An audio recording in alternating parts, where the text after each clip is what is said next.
ওখানে কিছু মালয়েশিয়ান প্রবাসী দেখা যাইতেছে, তো প্রবাসী ভাইদের সাথে কিছু কথা বলি। আসসালামু আলাইকুম। ওয়ালাইকুম আসসালাম। আপনারা সকলে কেমন আছেন? আলহামদুলিল্লাহ ভালো আছি, আপনি কেমন আছেন? জি আলহামদুলিল্লাহ।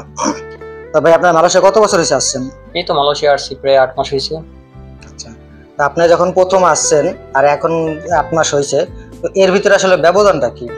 ব্যবধানটা প্রথম আমরা যে সময় আসছিলাম ভাই, ওই সময় মালয়েশিয়া অবস্থা ভালো ছিল না, আমরা ঠিকমতো কাজ পাইনি, অনেক সময় খেতেও পাইনি। তো এখন বর্তমানে আগের তো অনেকটা বেটার আছে আলহামদুলিল্লাহ। আলহামদুলিল্লাহ। তো আপনারা সকলে জানেন যে বাংলাদেশ থেকে এখন নতুন ভাবে অনেকে আবেদন করতেছে, তো আসলে তাদের উদ্দেশ্যে আপনাদের কি বলার আছে? তাদের উদ্দেশ্যে বলা আছে যে আপনারা আবেদন করবেন, আসবেন, প্রতিষ্ঠিত হবেন, ভালো কথা। তো আপনারা আসেন, যে কোম্পানিতে আসবেন ওই কোম্পানির বিষয়ে যাচাই বাছাই করে আসেন। আপনার আত্মীয় স্বজন থাকলে তাদের কাছ থেকে সংযোগ নেন, যে এই কোম্পানি আছে কিনা, এই কোম্পানি কিরকম, এই কোম্পানির রুলস কিরকম, এগুলো জেনে শুনে আসেন। তা আপনি তো জানেন যে মালয়েশিয়া অনেক ভুয়া কোম্পানিগুলো আছে, আসলে তাদের থেকে সতর্কতা হওয়ার অবলম্বন কি? হ্যাঁ অবশ্যই, যেমন ধরেন মালয়েশিয়া অনেক প্রায় 200 কোম্পানি আছে যাদের কোনো অরিজিনাল কোম্পানি নেই, তারা সাপ্লাই বিষয়ে লোক আনে, তাদের খানা দেয় না, কাজ দেয় না, ঠিক আছে। তারা অনেকে খানা দানা পায় না, অনেকে আবার দেশে জায়গায় একটা লোক 5-6 লাখ টাকা ঋণী করে দেশ থেকে আসার পরে যদি কাজ না পায়, খানা না পায়, ফ্যামিলি টেনশন থাকে, সে নিজে ভালো থাকে না। এই বিষয় নিয়ে আমি বলবো যারাই আসেন না কেন এটার বিষয়ে সতর্কতা অবলম্বন করবেন এবং কি এটার বিষয়ে জানে শুনে ভালো করে যাচাই বাছাই করে আসবেন।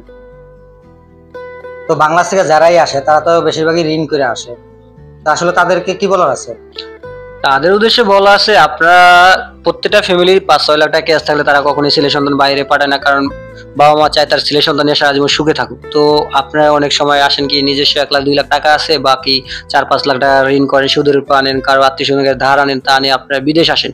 বিদেশ আসার পরে অনেক ক্ষেত্রে দেখা যায় কাজ পান না, ঠিক আছে, খানা পান না, অনেক কষ্ট হয়। তো আমি মনে করি বিদেশ আসেন নিজে প্রতিষ্ঠিত হওয়ার জন্য, ফ্যামিলিকে ভালো রাখার জন্য।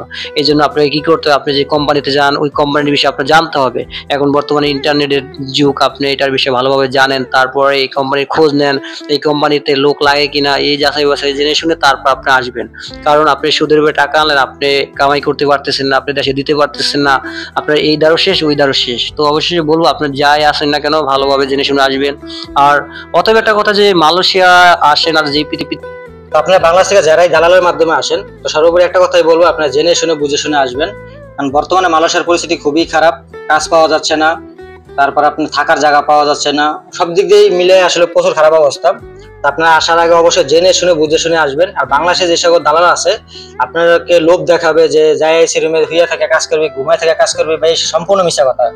কারণ বিদেশে আইসে আপনার কেউ বসায় খাওয়াবে না, পরিশ্রম করতে হবে। তো সর্বোপরি যে দেশে যান ওই দেশের ভাষা শেখার ব্যবস্থা করবেন বা ভাষা শেখার চেষ্টা করবেন। এখন ইউটিউবের মাধ্যমে অনেক ভাষা শেখা যায়, আপনারা ভাষা শিখে আসবেন, বিশেষ করে কিছু কাজ শিখে আসবেন। কারণ হাতের কাজে শিখে আসলে কখনো কোনো লস হয় না।